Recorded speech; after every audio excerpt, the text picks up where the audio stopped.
맛있게 즐기자 인공지능 레시피 주제 톡! 백장님, 저 궁금한 게 있는데요. 자율주행 자동차의 어떤 면이 인공지능과 관련이 있는 거예요?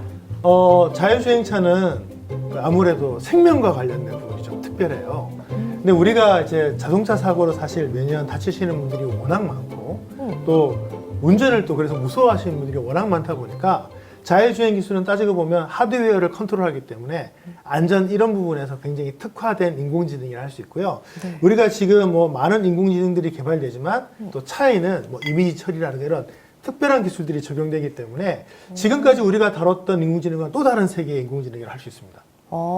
그러면 이 자율주행차가 활성화되기 위해서 필요한 기술은 어떤 게 있어요?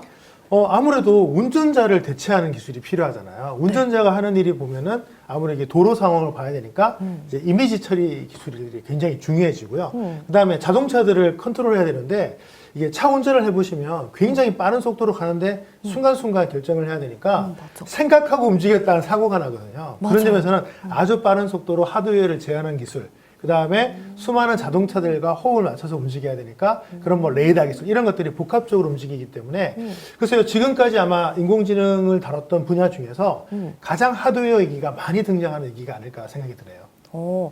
그러면 이 자율주행차가 활성화되면은 우리 삶은 어떻게 바뀌어요? 자동차가 사실 100년 전에 등장을 했는데 우리 삶에 가장 바뀐 이유는 차로 움직이는 거리가 말로 움직이는 거리에 비해서 굉장히 멀어졌고 편해졌어요. 근데 운전을 한다는 것은 또 그만큼 필요적인 부분들이 생겨나니까 자, 운전을 하지 않는데 목적지에 간다. 그러면 밤에 10시간 동안 움직이지 않고 운전하지 않고 갈 수 있는 상황들이 벌어지겠죠? 네. 그러면 지금까지 상상도 못했던 위치에 가서 다음날 아침을 맞이할 수도 있고요. 그 다음에 운전 못하시는 분들 전혀 걱정할 필요가 없어요. 그래서 앞으로 차를 가지고 내가 원하는 곳에 다 갈 수 있으니까. 그런 점에서 본다면 자율주행차는 자동차가 등장한 것만큼 이상의 어마어마한 삶의 변화들을 저는 야기할 거라고 확신합니다. 인공지능 심화응용 스터디!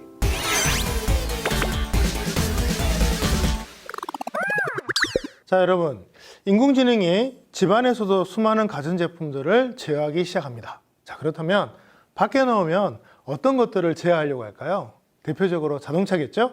요즘 자율주행 이야기 많이 들어보시죠? 이번 시간은 바로 이 자율주행 자동차에 대한 이야기를 해보려고 합니다. 자, 무인 자동차. 멋진 일이죠? 제가 명절 때마다 2박 3일 동안 운전하는 거리가 한 13시간 거리 정도 되는데, 거리는 그렇게 멀지 않은데, 차가 워낙 막히니까 막 허리도 아프고 어깨도 아프고 그때마다 생각되는 게 누군가가 이 운전대를 잡아주면 근데 가족들도 피곤하거든요.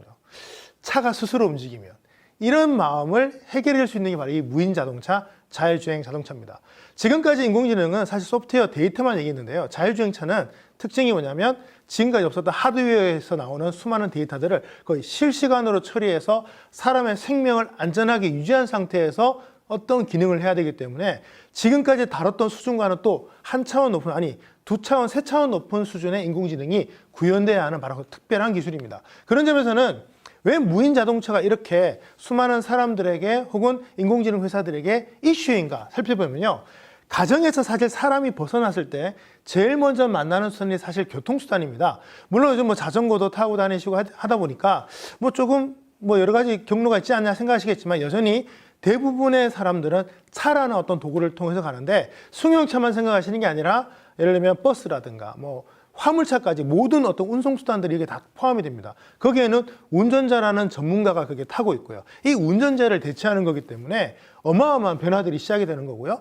가정에서 차를 타고 이제 일터로 나간다 생각을 하면 가정과 일터를 연결해주는 일정 시간을 공유하는 게 바로 차이다 보니까 거기서 많은 것들이 또 만들어지겠죠. 그리고 무엇보다 차는 사람의 생명을 안전하게 지켜야 되는 가장 중요한 임무가 있습니다. 컴퓨터는 멈춰도 되고 스피커도 멈춰도 되지만 자동차는 멈추면 안 됩니다. 왜냐하면 지금 운전자가 운전을 하지 않고 있는데 차가 시스템이 멎어버리면 부딪히겠죠. 생명의 위협이 되겠죠. 그런 점에서는 이 인공지능에 구현되는 수준 자체가 다른 분야에 대해서는 비교할 수도 없는 정도의 안전성을 또 유지하고 또 차를 운전한다는 것은 운전자를 대신하기 때문에 이제 교통복규. 사실 여러분들이 집에서 스피커에게 웬만한 얘기들을 해도 별 차이가 없습니다. 여러분끼리 하는 거니까. 하지만 도로에 나오다 보면 교통복규를 포함해서 많은 것들과 얽혀서 지내기 때문에 이런 여러 요소들 때문에 이 자율주행차를 해결하는 것은 또 수많은 인공지능 회사들의 또 수많은 인공지능의 새로운 목표가 되어가고 있는 거죠.